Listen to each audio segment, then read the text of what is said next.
MTA International, reaching the corners of the earth.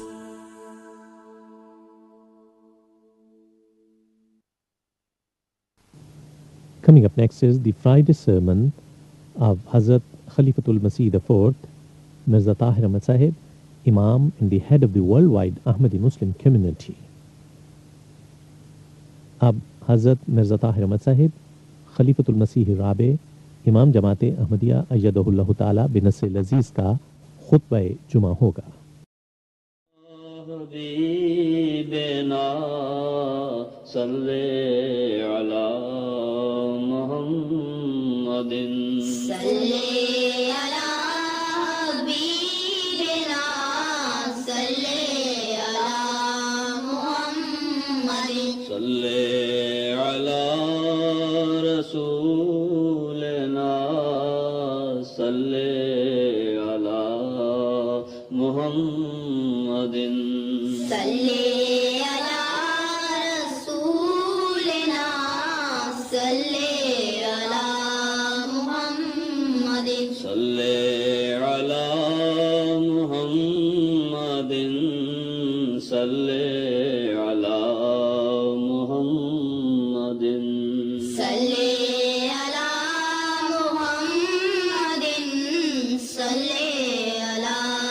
محمد صلی علی محمد صلی.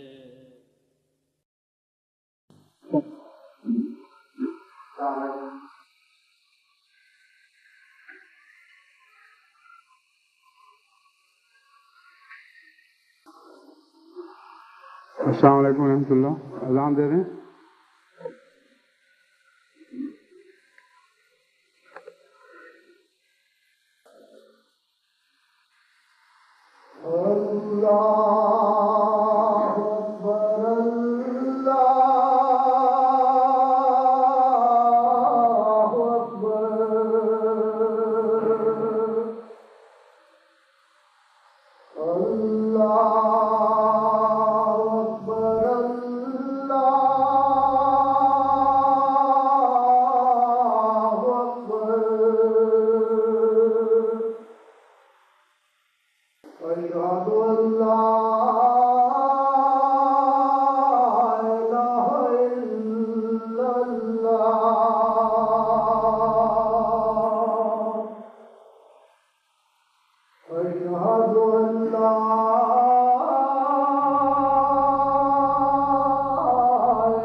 أشهد أن لا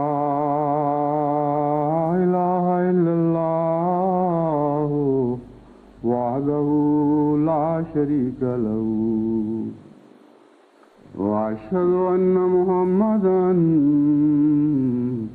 عبده ورسوله أما بعد فأعوذ بالله من الشيطان الرجيم بسم الله الرحمن الرحيم الحمد لله رب العالمين الرحمن الرحيم مالك يوم الدين إياك نعبد وإياك نستعين اهدنا الصراط المستقيم صراط الذين أنعمت عليهم غير المغضوب عليهم ولا الضالين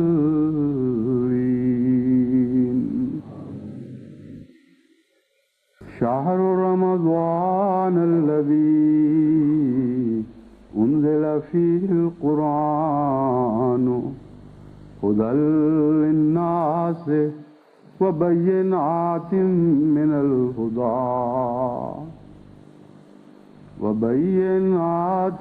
الهدى والفرقان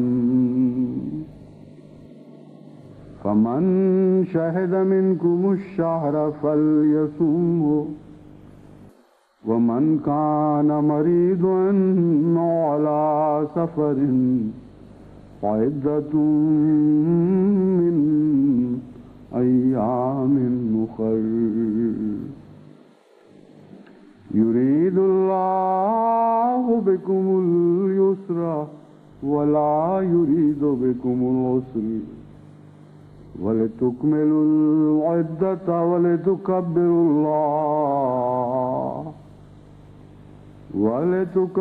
الله على ما هداكم ولعلكم تشکرون. سورہ البقرہ آیت 186. قرآن کریم میں جن آیات میں رمضان شریف کا ذکر موجود ہے ان میں سے یہ ایک آیت ہے جس کی آج میں نے آپ کے سامنے تلاوت کی ہے. اور ظاہر بات ہے کہ کیوں کی ہے، کیونکہ کل سے انشاءاللہ تعالی انگلستان میں رمضان المبارک شروع ہونے والا ہے. قرآن کریم نے رمضان سے متعلق جو مختلف روشنی ڈالی ہے اس میں سب سے زیادہ اہم بات اس بابرکت مہینے سے متعلق یہ بیان فرمائی کہ اس میں قرآن کریم نازل ہوا. ہدی للناس وبینات من الہدی، تمام بنی نوع انسان کے لیے ہدایت ہے. وبینات من الہدی، صرف اس میں عام ہدایت ہی نہیں بلکہ بہت کھلی کھلی اور غیر معمولی شان رکھنے والی ہدایت بھی موجود ہے. والفرقان، اور ایسی ہدایت ہے جو کھوٹے کھرے میں تمیز کرنے والی ہے، سچ کو جھوٹ سے نکھارنے والی ہے، روشنی کو اندھیروں سے ممتاز کر کے دکھانے والی ہے. گویا ہدایت کا کوئی پہلو ایسا باقی نہیں جو قرآن کریم میں موجود نہ ہو. اور یہ ہدایت رمضان شریف میں اتاری گئی. جیسا کہ پہلے بھی اس سے متعلق میں روشنی ڈال چکا ہوں کہ اس کا یہ مطلب نہیں کہ تمام قرآن کریم رمضان مبارک کے مہینہ میں ہی نازل ہوا اور مکمل طور پر ایک ہی مہینے میں اس مبارک کلام کا نزول ہوا، بلکہ مراد یہ ہے، اور یعنی بہت سی باتوں میں سے ایک یہ بھی مراد ہے کہ رمضان مبارک میں اس وحی کا آغاز ہوا ہے. اور پھر رمضان مبارک میں جتنا جتنا قرآن کریم نازل ہوتا رہا اس کی باقاعدہ دہرائی ہوتی رہی، اور ہر اگلے رمضان میں جب قرآن کریم کا آغاز ہوا ہے اس کے بعد جبرائیل علیہ السلام حضرت صلی اللہ علیہ وآلہ وسلم کی خدمت میں حاضر ہوتے تھے، اور اس وقت تک جتنی وحی نازل ہو چکی ہوتی تھی اسے دہراتے تھے۔ اس سے یہ بھی پتہ چلتا ہے کہ شروع ہی سے قرآن کریم کے نزول کے ساتھ ترتیب کا ایک دور جاری تھا، اور وہ ساتھ ساتھ ہوتی چلی جا رہی تھی۔ پھر آخر پہ جب قرآن کریم مکمل ہوا ہے تو جو رمضان بھی اس کے بعد آیا ہے اس میں مکمل قرآن کریم ایک ہی مہینے میں دہرایا گیا۔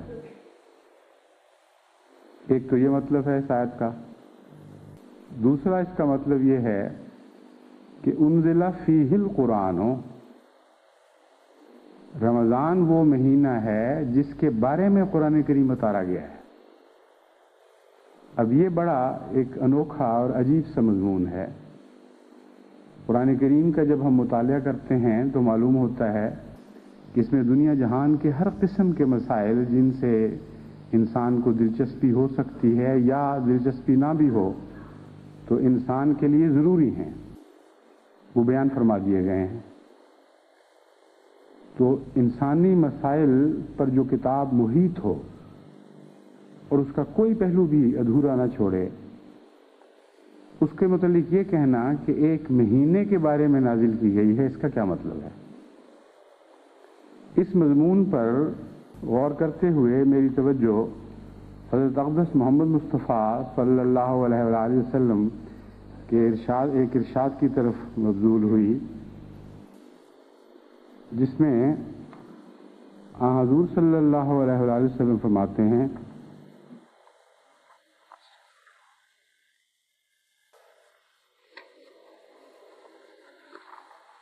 کہ اللہ تعالیٰ نے فرمایا کہ انسان دنیا میں جتنی بھی نیکیاں کرتا ہے یا دوسرے اعمال بجا لاتا ہے وہ اپنی خاطر کرتا ہے، لیکن روزے میری خاطر رکھتا ہے، اور روزے کی جزا میں خود ہوں۔ اس کے الفاظ میں ڈھونڈ رہا ہوں، میں نے ہی جن الفاظ میں، ہاں یہ ہے، یہ حدیث ہے حضرت ابو ہریرہ کی روایت، اور صحیح مسلم کتاب الصیام باب فضل الصیام سے لی گئی ہے۔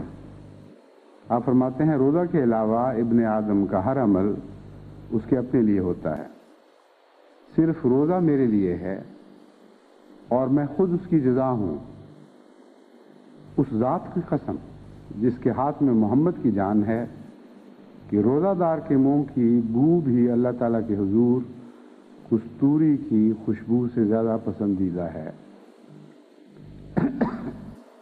اب ایک مسئلہ حل کرنے کے لیے میری توجہ جس ارشاد نبوی کی طرف مبذول ہوئی وہ اپنی ذات میں بھی ایک مسئلہ پیش کر رہا ہے، اور خیال کو ایک دعوت دیتا ہے فکر کی کہ آخر یہ فرق کیوں دکھایا گیا ہے۔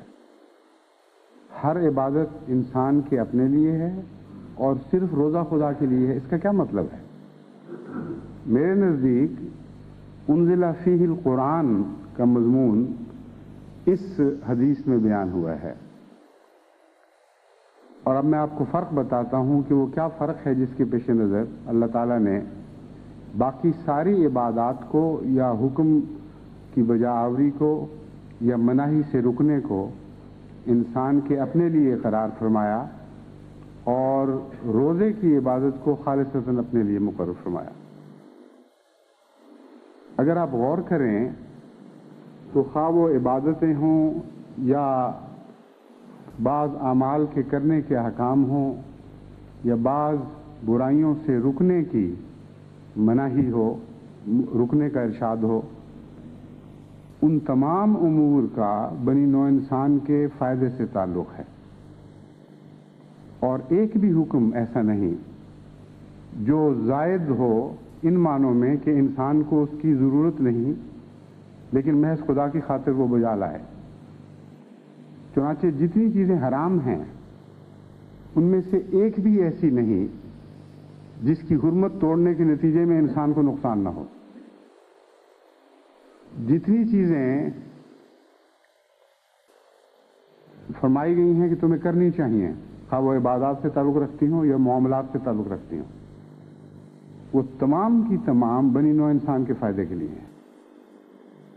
تو اس حدیث نے ایک عظیم الشان مضمون ہمارے سامنے کھول دیا، یہ غور کرنے کے لیے کہ جتنی بھی عبادات ہیں یا احکامات ہیں یا رکنے کے متعلق بعض باتوں سے رکنے کے متعلق ارشادات ہیں، ان تمام چیزوں کا بنی نوع انسان کے فوائد سے تعلق ہے، اور جہاں بھی آپ ان میں سے کسی سے اعراض کریں گے، کسی حکم کو توڑیں گے، اس کی بجا آوری میں غفلت کریں گے، وہاں بنی نوع انسان کے لیے کوئی نہ کوئی دکھ کا سامان پیدا کر دیں گے۔ اس پہلو سے جب میں نے غور کیا تو میں حیران رہ گیا۔ ایک بہت ہی عظیم الشان تفصیلی مضمون ہے کہ قرآن کریم کے احکامات اور سنت نبوی کی تشریحات میں ایک ادنا سی چیز بھی ایسی معلوم نہیں ہوتی، معمولی سی چیز بھی، ادنا تو لفظ اس شان کے اوپر اطلاق ہونا ہی نہیں چاہیے، ایک چھوٹی سی چیز جسے ہم ظاہر میں چھوٹی دیکھتے ہیں وہ بھی ہمیں ایسی دکھائی نہیں دیتی جس کو ترک کرنے کے نتیجے میں بنی نوع انسان کو کوئی نقصان نہ پہنچ رہا۔ بس بنی نوع انسان کی جنت شریعت کی حدود میں رہنا اور اس پر عمل کرنا ہے، اور جس وقت یہ جنت اختیار کر لی جائے، نازل تو ہو جاتی ہے شریعت کے ذریعے، جب یہ اختیار کر لی جاتی ہے تو بنی نوع انسان کی سوسائٹی جنت بن جاتی ہے اور جنت نشان ہو جاتی ہے۔ بس وہ لوگ جو اپنے لیے اس دنیا میں جنتیں پیدا کرتے ہیں، یقیناً خدا تعالیٰ ان کے لیے اسی جنت سے کے مشابہ لیکن اس سے بہت بہتر، متشابہہ کے لفظ کو پیش نظر رکھ کر میں یہ بات بیان کر رہا ہوں، اس جنت سے مشابہ لیکن اس سے بہت بہتر اخروی زندگی میں جنت کا سامان مہیا فرماتا ہے اور ان کے لیے جنت پیدا کر دیتا ہے۔ تو یہ تو مضمون ہے عام احکامات سے تعلق رکھنے والا۔ روزے میں وہ خاص کیا بات ہے جو اس کے علاوہ ہے؟ چنانچہ جب ہم غور کرتے ہیں تو معلوم ہوتا ہے کہ وہ ساری چیزیں جو روزمرہ کی زندگی میں انسان کے لیے جائز ہیں اور ان کو چھوڑنے کا حکم نہیں ہے، وہ ساری چیزیں رمضان شریف میں خدا کی خاطر چھوڑی جاتی ہیں۔ یعنی اگر وہ نہ بھی چھوڑی جائیں تو بنی نوع انسان کو ان کے انفرادی لحاظ سے یا اجتماعی لحاظ سے اور باہمی معاملات کے لحاظ سے کوئی نقصان نہیں پہنچے گا۔ مثلا قرآن کریم فرماتا ہے کلوا واشربوا ولا تسرفوا، کھاؤ اور پیو اور اسراف نہ کرو۔ اگر رمضان نہ بھی ہوتا اور انسان جو اس تعلیم کے علاوہ اس کے بغیر بھی کلوا واشربوا ولا تسرفوا پر عمل درآمد کرتے رہتے تو انسانوں کے لیے کوئی نقصان نہیں تھا، کیونکہ اسراف کے ناچ کر کے اعتدال کے اندر رہتے ہوئے انسان کھائے اور پیے، اس کے فائدے کی چیز ہے۔ تو رمضان میں جو چیز اس نے چھوڑی وہ اپنی خاطر نہیں چھوڑی، ولا تسرفوا کتابیں جو چیز اس نے چھوڑی وہ اس نے اپنی خاطر چھوڑی تھی۔ مثلا کھانا کھاتے کھاتے حد اعتدال سے گزر کر جو چیز وہ کھاتا ہے وہ اس کے لیے نقصان دہ ہے۔ اللہ تعالیٰ نے فرمایا کھاؤ پیو درست ہے لیکن حد اعتدال سے نہ گزرو۔ جب وہ ایک مقام پر آ کر اپنے ہاتھ روک لیتا ہے، مثلا حضرت صلی اللہ علیہ وسلم نے فرمایا کہ مومن کو چاہیے جب وہ کھائے تو بھوک روک کر، بھوک تھوڑی سی رکھ کر کھانا چھوڑ دے، اس حد تک نہ کھاتا چلا جائے کہ سیری ہو جائے اور پھر تباً اس کا دل کھانے سے پھر جائے، بلکہ ہمیشہ ایسی حالت میں کھانا چھوڑے کہ ابھی کچھ اشتہا باقی ہو۔ یہ ہے ولا تسرفو کی وہ تفسیر جو حضرت اقدس محمد مصطفیٰ صلی اللہ علیہ وسلم نے ہمارے سامنے بیان فرمائی.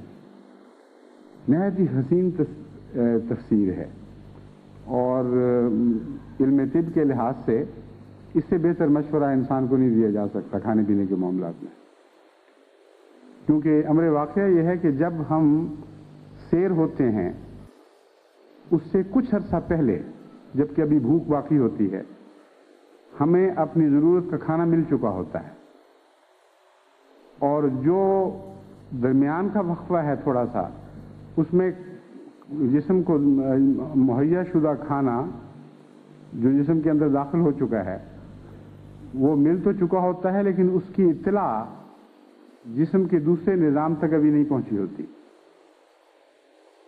اس لیے کہ وہ میٹھے میں تبدیل ہو کر دوسری بات چیزوں میں محلول ہو کر ابھی جسم کو پوری طرح یہ مطلع نہیں کرتا کہ ہاں تمہاری ضرورت پوری ہو چکی ہے. جب ایسی حالت میں انسان کھانا چھوڑ دیتا ہے کہ ابھی کچھ بوجھ باقی ہے تو تھوڑی دیر میں یہ تھوڑا سا جو وقت لگتا ہے اطلاعیں پہنچنے کا یہ مکمل ہو جاتا ہے اور اس وقت انسان کو معلوم ہوتا ہے کہ میں بھوکا نہیں اٹھا بلکہ میں پوری طرح سیر ہو چکا ہوں. اگر سیر ہو کر کھانا کھا لے یعنی اپنی اطلاع کے مطابق جو براہ راست مل رہی ہے اس کو تو دراصل وہ کچھ زیادہ کھا چکا ہوتا ہے اور اس کے بعد جو بوجھ پڑتا ہے طبیعت میں اور کسل پیدا ہو جاتا ہے اور انسان اب سمجھتا ہے کہ میں کچھ دیر کام کے قابل نہیں رہا یہ اس حکم کی نافرمانی کے نتیجے میں ہے. بس اگر اس حکم کے اندر رہتے ہوئے یعنی لا تسرفو کو پیش نظر رکھتے ہوئے انسان روزمرہ کھانا کھائے تو ہرگز اس کے لیے نقصان کا موجب نہیں ہے. جب یہ بھی چھوڑ دے تو اپنے لیے تو نہیں چھوڑ رہا خدا کی خاطر چھوڑ رہا ہے. اسی طرح روزمرہ کی عبادتوں کے لیے جو اس نے وقت مقرر کیا ہوا ہے وہ اس کے لیے موزوں اور مناسب ہے. اس کی بنیاد جسمانی صحت کے لیے بھی اس کی روزمرہ کی عادات کے لیے بھی ضروری ہے کیونکہ لفظ صلاۃ میں ورزش کا معنی بھی پایا جاتا ہے. آپ 5 وقت جب وضو کرتے ہیں کلی کرتے ہیں حوائج سے فارغ ہوتے ہیں اور یہ ساری چیزیں آپ کی ذات آپ کی صحت پر ایک نمایاں اثر پیدا کر رہی ہوتی. پھر اس کے بعد عبادت میں آپ کو اٹھنا بیٹھنا پڑتا ہے مختلف شکلوں میں جسم کو مروڑنا توڑنا پڑتا ہے.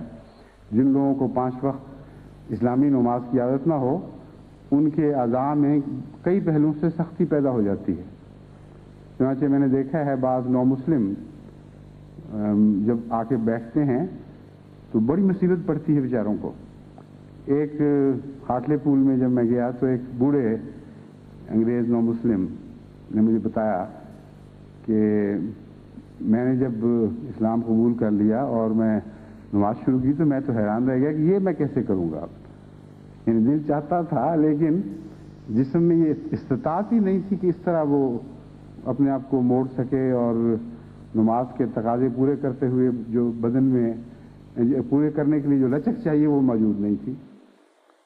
لیکن اس نے بتایا کہ پھر میرے ساتھ ایک معجزہ ہوا کہ محض اللہ تعالیٰ کے فضل سے دعا کے نتیجے میں نہ صرف مجھے یہ طاقت مل گئی بلکہ اس سے پہلے کے جو آزار تھے وہ بھی دور ہو گئے. اس کے علاوہ میں نے بعض دوستوں کو بھی دیکھا ہے جب وہ نیا اسلام قبول کرتے ہیں تو ان کے لیے سجدے میں جانا اتحیات بیٹھنا تو بہت ہی مصیبت بن جاتا ہے اور مشکلات پیدا ہوتی ہیں. بس یہ جو روزمرہ کی عبادت ہے ہماری اس میں جسمانی صحت کا بھی لحاظ رکھا گیا ہے اور وہ لوگ جو باقاعدہ وضو کر کے نمازیں پڑھتے ہیں اور باقاعدگی کے ساتھ نمازوں کا حق ادا کرتے ہیں سکون کے ساتھ ہر نماز کے جز میں ٹھہر ٹھہر کر نماز کو ادا کرتے ہیں ان کی جسمانی صحت نہ نماز پڑھنے والوں کی نسبت ہمیشہ بہتر رہتی ہے. بس ان سب امور میں جو عبادات بھی ہیں انسان کے اپنے فوائد موجود ہیں. پھر روزمرہ کی عبادات میں جس حد تک آپ نے جاگنا ہے آپ جاگ لیتے ہیں اپنے آپ کو عادت ڈال لیتے ہیں اور وہ جاگنا آپ کے لیے روزمرہ کے دوسرے فرائض ادا کرنے میں بھی مفید ثابت ہوتا ہے. لیکن اس کے علاوہ بھی جب عبادت کے مفہوم پر آپ غور کریں تو یہ بہت وسیع مضمون ہے کہ عبادت کرتے وقت جو جو دعائیں آپ کرتے ہیں، جو جو آیات قرآنی آپ تلاوت کرتے ہیں یا دیگر ارکان کو ادا کرنے کے لیے ہدایات پر عمل کرتے ہیں، ان سب کا آپ سے اور بنی نوع انسان کے فوائد سے براہ راست تعلق ہے، اور اگر آپ وہ نہ کریں تو شدید نقصان میں مبتلا ہو جائیں گے۔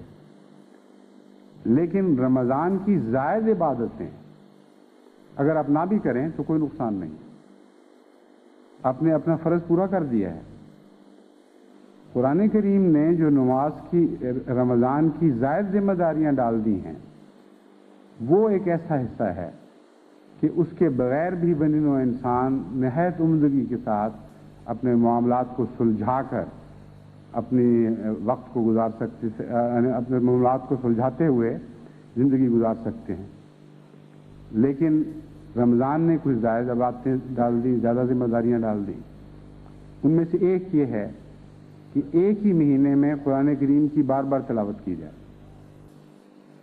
عام وقتوں میں یہ آپ کے لیے ضروری نہیں سمجھا گیا، بلکہ ما تیسر من القرآن ہے، تھوڑا سا جتنا بھی میسر آئے تم قرآن پڑھ لیا کرو، کافی ہے تمہارے لیے۔ تو کافی ہونے کے بعد کی جو چیز ہے جس کے بغیر بھی آپ آسانی سے زندہ رہ سکتے ہیں، وہ آپ محض خدا کے لیے کرتے ہیں۔ وہ لوگ جن کو بعض دفعہ سارے سال میں بھی قرآن کریم ختم کرنے کی توفیق نہیں ملتی، رمضان کے ایک مہینے میں بار بار اس کا دور کرتے ہیں۔ پھر ایسے جائز حقوق ہیں جن کو آپ چھوڑتے ہیں محض خدا کی خاطر، اور ان کو چھوڑنا بنی نوع انسان کے لیے ضروری نہیں ہے۔ مثلا قرآن کریم میں اللہ تعالیٰ فرماتا ہے کہ اللہ تعالیٰ جہر بالسوء کو پسند نہیں فرماتا، اونچی آواز سے سخت کلامی کو پسند نہیں کرتا، سوائے اس کے کہ کسی پر زیادتی کی جائے۔ اگر وہ مظلوم ہے اور اس پر کسی نے زیادتی کی ہے تو اس کا یہ حق ہے کہ وہ اسی طرح اونچی آواز میں اس سے سختی سے کلام کرے اور اپنا بدلہ لے لے اگر وہ چاہتا ہے۔ عام حالات میں اگر یہ مضر بات ہوتی تو خدا اس کو روک دیتا۔ یعنی بنی نوع انسان کی حفاظت کے لیے، ان کے حقوق کی حفاظت کے لیے بعض دفعہ یہ ضروری ہو جاتا ہے کہ کسی سخت کلام انسان کو کچھ نمونہ چکھانے کے لیے اسی قسم کی سختی کا معاملہ اس سے کیا جائے۔ چنانچہ حضرت مسیح موعود علیہ الصلوۃ والسلام نے اپنے کلام میں جہاں کہیں سختی کی ہے وہاں اس حکمت کو کھول کر بیان فرمایا ہے کہ بنی نوع انسان کے معاملات کی اصلاح کی خاطر اور لوگوں کو یہ احساس دلانے کے لیے کہ دوسروں کے بھی احساسات ہیں، بعض دفعہ کچھ سخت کلامی سے بھی پیش آنا پڑتا ہے ان لوگوں کے لیے جو بد کلامی میں حد سے بڑے ہوئے ہوتے ہیں۔ تو عام حالات میں نہ صرف جائز بلکہ ضروری ہے۔ رمضان کے دنوں میں حضرت اقدس محمد مصطفیٰ صلی اللہ علیہ وسلم فرماتے ہیں کہ تم یہ حق بھی چھوڑ دو، اور جب کوئی تم سے سختی کلامی کرے تو اس سے زیادہ کچھ نہ کہا کرو کہ میں تو روزے دار ہوں، خدا کے لیے میں نے روزہ رکھا ہوا۔ بس خدا کے لیے رمضان کا ہونا یہ مفہوم رکھتا ہے کہ 11 مہینوں میں زندگی کی ضرورتیں پوری کرنے کے لیے جتنے احکامات تھے وہ اپنی ذات میں مکمل ہیں، ان میں کوئی کمی نہیں ہے۔ اگر اس مہینے میں بھی آپ ان پر عمل کرتے ہوئے وقت گزار لیتے تو بنی نوع انسان کو کوئی نقصان نہیں تھا۔ یہاں جو زائد آپ اپنے اوپر ذمہ داریاں ڈال رہے ہیں وہ اپنی خاطر نہیں کر رہا ہے، کیونکہ اس کے بغیر بھی آپ کی زندگی اچھی گزرتی تھی۔ محض خدا کی خاطر زائد تحفے کے طور پر محبت کے رنگ میں، بس خدا سے محبت کا مضمون ہے جو رمضان ہمیں سکھاتا ہے۔ تمام ضرورت کی چیزیں ہماری پوری ہو گئیں، لیکن پھر اس سے زیادہ کچھ کر کے ہم اپنے رب کو خوش کرنا چاہتے ہیں۔ چنانچہ جتنی طاقتیں اس نے ہمیں دی ہیں ان سب میں سے کچھ نہ کچھ اس کو لوٹاتے ہیں۔ وہ تمام ہماری تکالیف جن کو دور کرنے کے لیے خدا تعالیٰ نے عظیم الشان نظام بنایا ہوا ہے اور ہمیں اجازت دی ہوئی ہے کہ جائز طریق پر ان تکالیف کو دور کریں، ہم کچھ عرصے کے لیے ان تکالیف کو دور نہیں کرتے بلکہ خود اپنے اوپر سہیڑ لیتے ہیں۔ غیر معمولی گرمی میں پیاس کو برداشت کرنا انسانی صحت کے لیے نہ صرف یہ کہ ضروری نہیں بلکہ بعض دفعہ سخت مضر ثابت ہوتا ہے. اس لیے یہ کہنا کہ روزہ انسان کے اپنے لیے ہے یہ غلط ہے. بعض صورتوں میں بھوک کا مسلسل برداشت کرنا اتنا مضر ہوتا ہے کہ جو ماہر ہیں معدے اور انتڑیوں کے ڈاکٹر، ان میں سے ایک ہمارے سامنے بھی بیٹھے ہوئے ہیں آج، وہ کہہ دیں گے ایسے لوگوں کو کہ تم روزہ نہ رکھنا بھائی، کیونکہ معدے میں السرز ہو جائیں گے، اعتضاب بڑھ جائے گا اور کئی قسم کی مصیبتیں پیدا ہوں گی. تو بعض ایسی باتیں بھی رمضان میں ہمارے سامنے آتی ہیں جن کے متعلق انسانی علم ہمیں بتا رہا ہے کہ انسان کی اپنی خاطر نہیں ہے.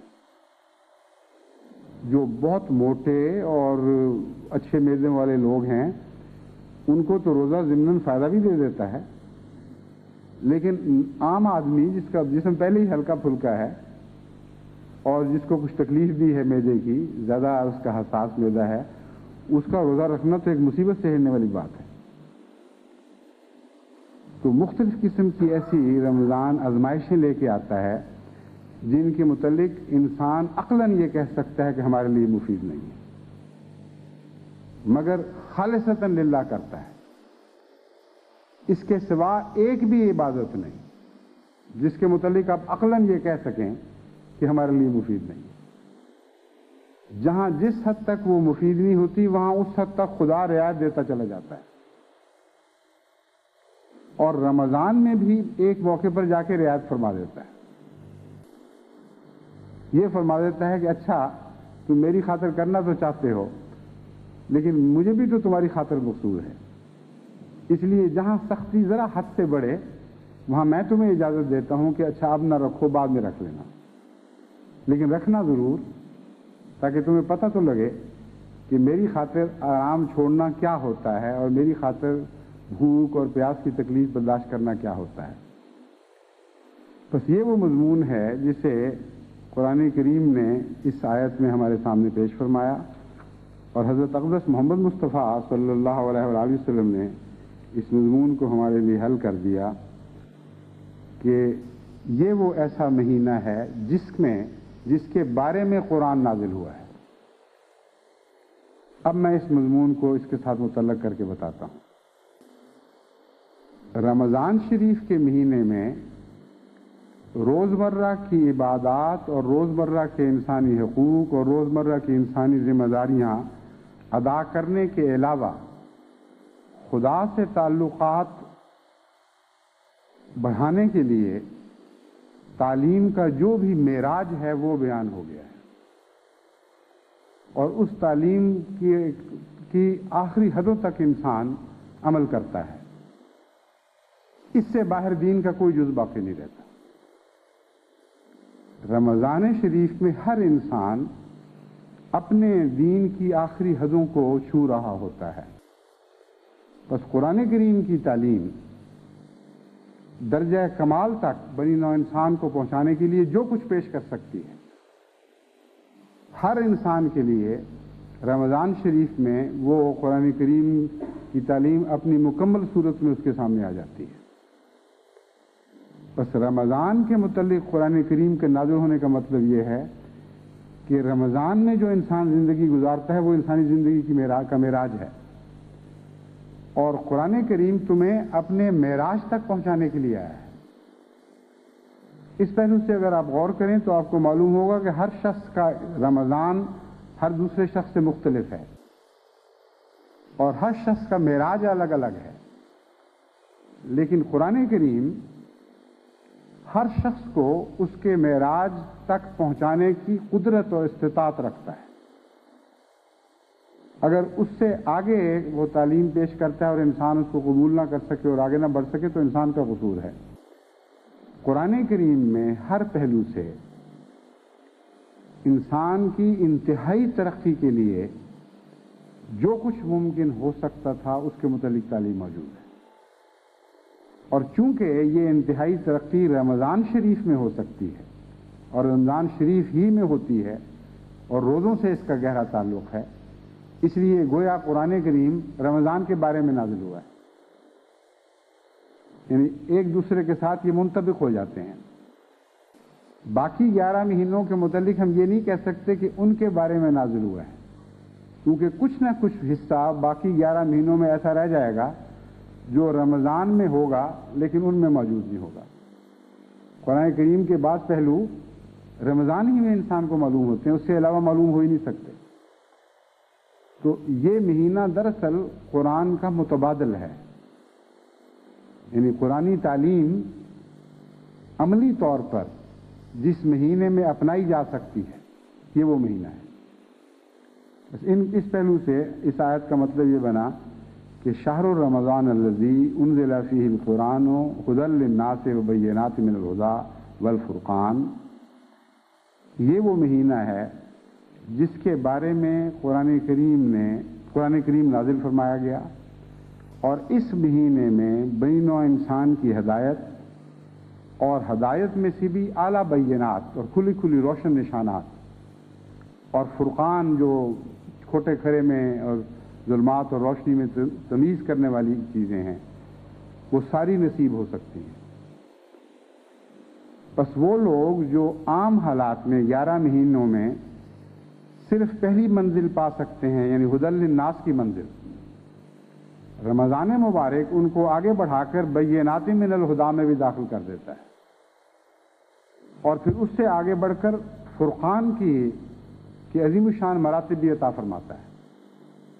بس اس مہینے کی اس پہلو سے غیر معمولی قدر کی ضرورت ہے، مگر افسوس ہے کہ عام طور پر لوگ اس قدر اس مہینے کی قدر نہیں کرتے، بلکہ وہ سمجھتے ہیں کہ محض بھوک پیاس کو برداشت کر لینا اور کچھ دیر کے لیے کھانے پینے سے رک جانا یہی رمضان ہے۔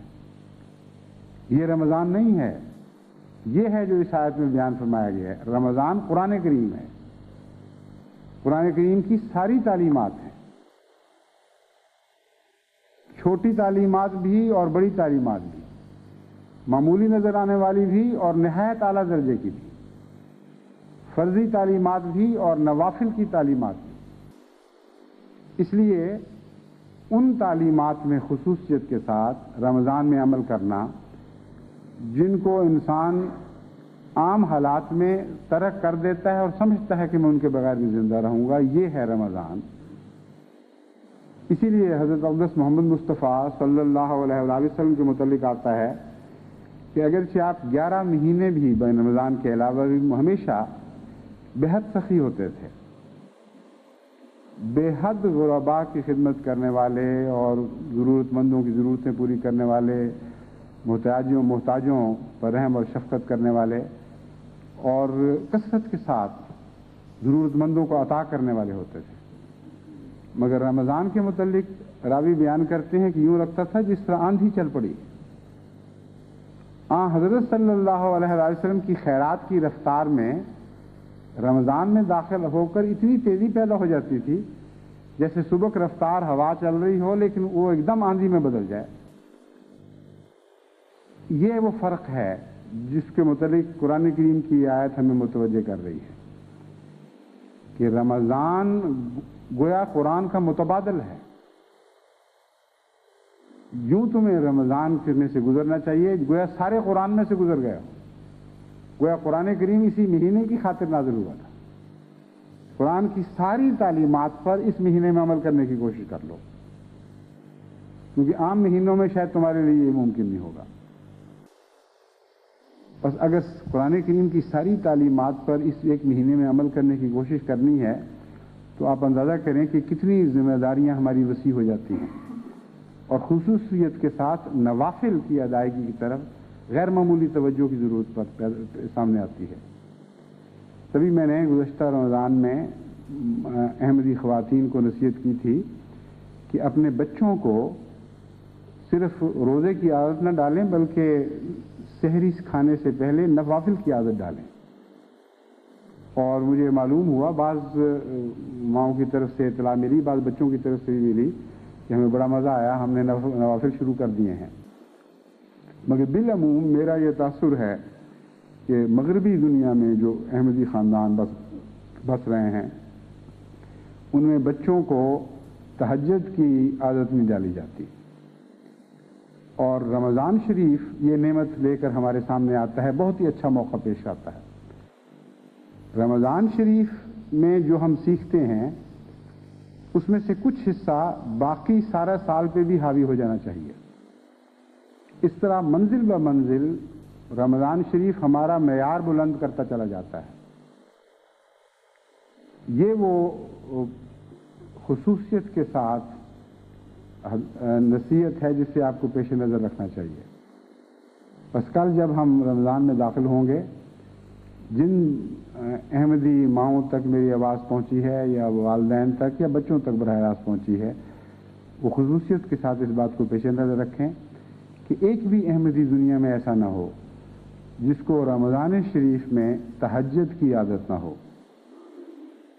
بعض لوگ اپنی مرضی کی بات تو قبول کر لیتے ہیں اور جو ذرا مشکل ہو یا مرضی سے باہر ہو وہ ان کو سنائی نہیں دیتی۔ رمضان میں اصل میں سحری کھانا رمضان نہیں ہے، بلکہ سحری سے پہلے روحانی غذا کھانا یعنی نفل پڑھنا اصل رمضان ہے۔ لیکن سحری کے متعلق بھی ہدایت ہے۔ حضرت صلی اللہ علیہ وسلم نے فرمایا کہ سحور کھایا کرو، اس میں برکت ہے۔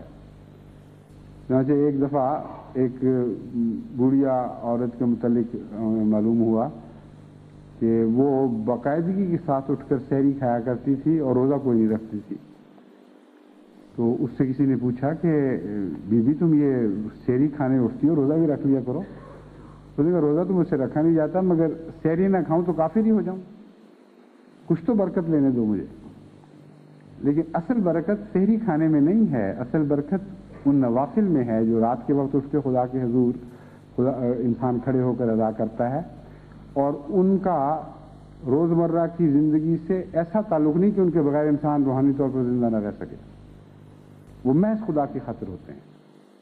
5 وقت کی نمازیں جو ہیں وہ بنی نوع انسان کے معاشرے، اس کے اخلاق، اس کی اندرونی صحت کی حفاظت کے لیے اس حد تک ضروری ہیں کہ اگر وہ نہیں کرے گا تو اپنے لیے کوئی روحانی بیماری مول لے لے گا، کسی عارضے میں مبتلا ہو جائے گا، کوئی کمزوری پیدا ہوگی اس کے نتیجے میں۔ مگر اگر نفل نہ پڑھے تہجد کے وقت تو اس قسم کا کوئی خطرہ نہیں ہے، لیکن اگر پڑھے تو غیر معمولی فوائد ہیں۔ وہ فوائد کیا ہیں رمضان مبارک سے تعلق رکھنے والے؟ ان کے متعلق حضرت اقدس محمد مصطفیٰ صلی اللہ علیہ وسلم فرماتے ہیں کہ رمضان کے علاوہ، روزے کے علاوہ جتنی نیکیاں انسان کرتا ہے اس کی جزائیں مقرر ہیں اور اس کے بدلے اس کو دیے جاتے ہیں۔ لیکن رمضان چونکہ میری خاطر رمضان سے گزرتا ہے، روزے رکھتا ہے، اس لیے رمضان کی نیکیوں کی جزا میں ہوں۔ کتنا عظیم الشان فرق ہے۔ حضرت مسیح موعود علیہ السلام خدا کے حضور مناجات میں عرض کرتے ہیں، وہاں کے می خواہاں مستو نیستوئی، اے میرے آقا مجھے تو اور کسی ثواب کی حاجت نہیں ہے۔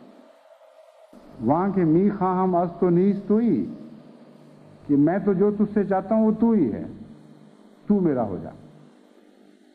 بس جو شخص قرآن کے اعلیٰ مطالب کو پا لیتا ہے اس کی نظر اس بات پر ہوتی ہے کہ میرا اجر خدا ہو، اور خدا اجر بنانے کے لیے روزے رکھنا اور رمضان میں سے اس کے تمام مراتب، اس کے تمام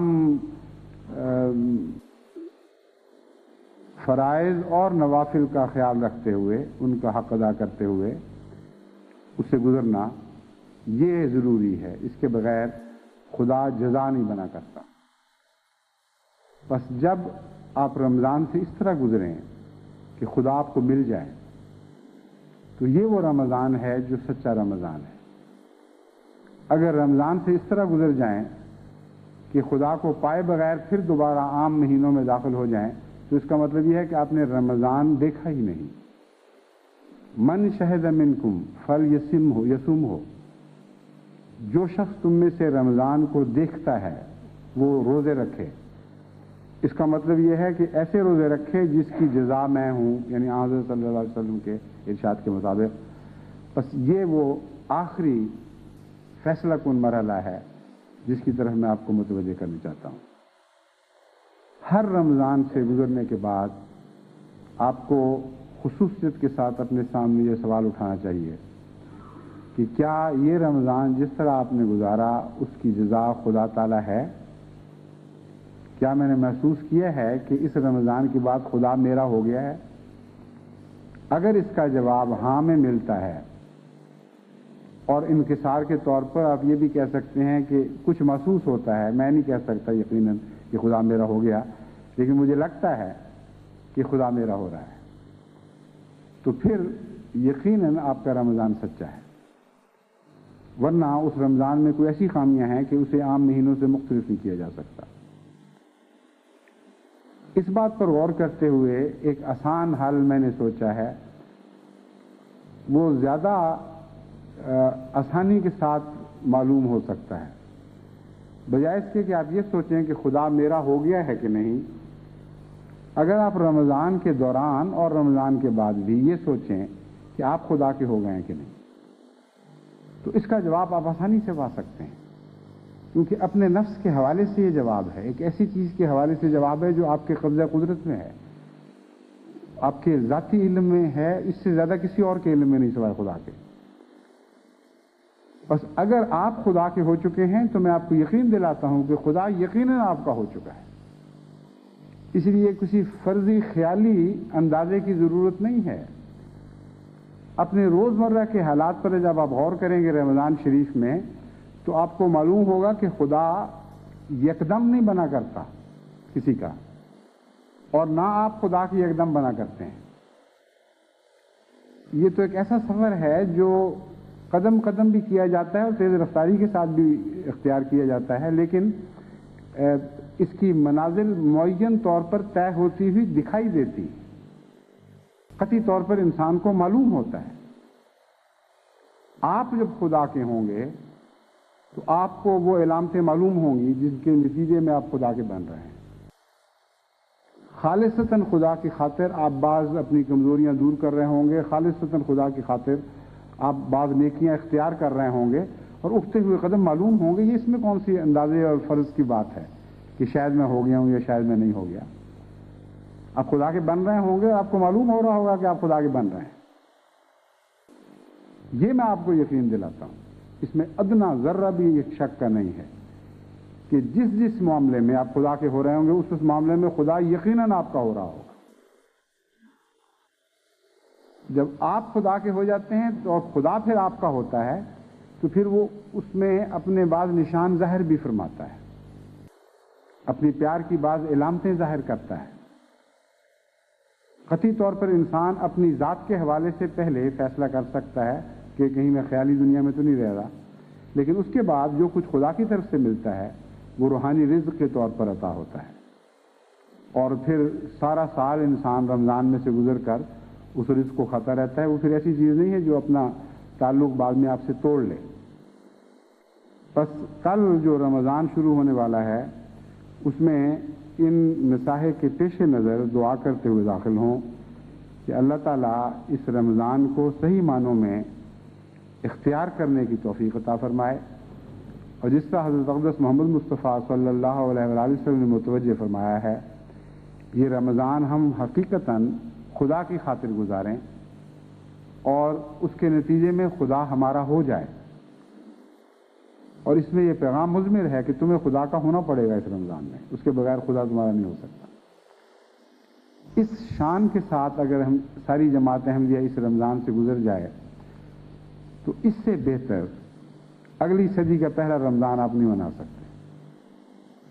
سب کچھ آپ کو مل گیا، وہ وعدے جو 100 سال کے بعد پورے ہونے ہیں، جن کی خوابیں آپ دیکھتے ہیں، یا 1000 سال کے بعد پورے ہونے، یا 10,000 سال کے بعد پورے ہونے، آپ کی ذات میں اس دن پورے ہو جائیں گے جس دن آپ خدا کے ہو چکے ہوں گے۔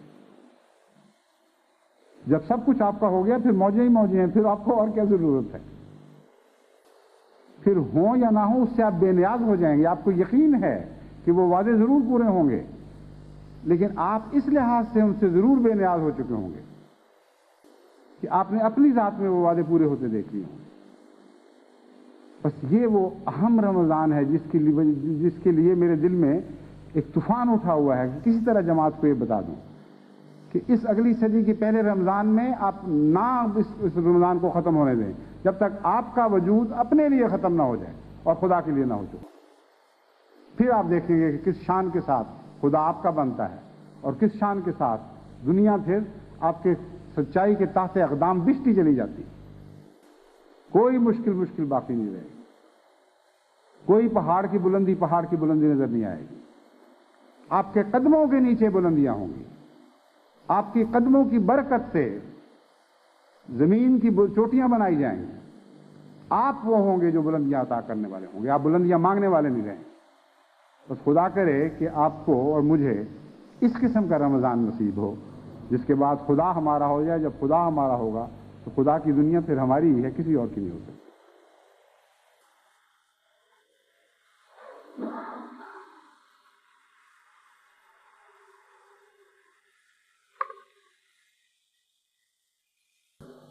الحمد للہ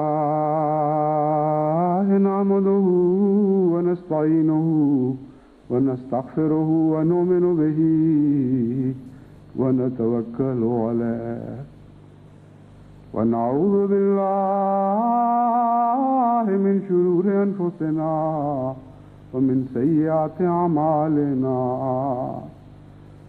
من يهده الله فلا مضل له ومن يضلله فلا هادي له ونشهد أن لا إله إلا الله وحده لا شريك له ونشهد أن محمدا عبده ورسوله.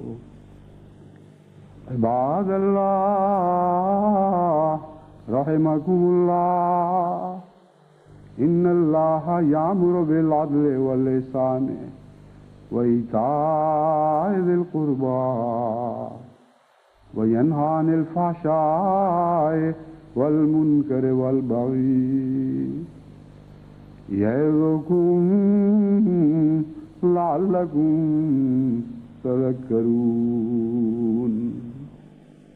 اذكروا الله يذكركم وادعوه يستجب لكم ولذكر الله أكبر.